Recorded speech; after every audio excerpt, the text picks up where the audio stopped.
આપણી અંદરની દુનિયાને સમજવા માટેનો એક જોરદાર આઈડિયા. ચાલો એને સમજીએ. શું ક્રોધ અને લોભ જેવા દોષો આપણા સ્વભાવનો ભાગ છે? ઘણા લોકોને આવો જ અનુભવ થાય છે. ઘણીવાર એવું લાગે કે આપણે આપણા જ સ્વભાવ સામે લાચાર છીએ. એક સતત સંઘર્ષ.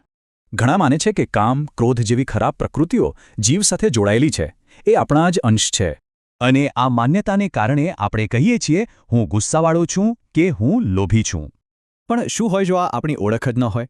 જો આ એક મોટી ગેરસમજ હોય તો? મુખ્ય વાત એ છે કે આ ખામીઓ આપણા આત્માનો સ્વભાવ છે જ નહીં. આત્મા એનાથી બિલકુલ અલગ છે.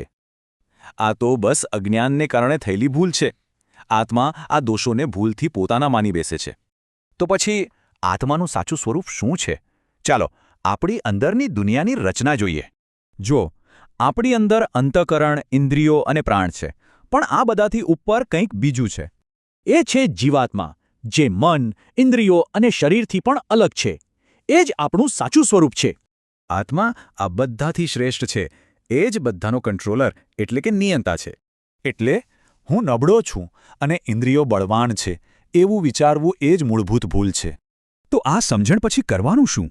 જવાબ છે પુરુષાર્થ, એટલે કે સક્રિય પ્રયત્ન. સૌથી પહેલાં તો ખામીયુક્ત હોવાની ઓળખને નકારો અને આત્માને નિયંત્રક તરીકે સ્વીકારો.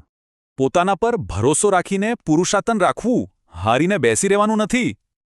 આનો મતલબ લાગણીઓને દબાવવાનો નથી, પણ એ સમજવાનો છે કે હું એ લાગણીઓથી અલગ છું.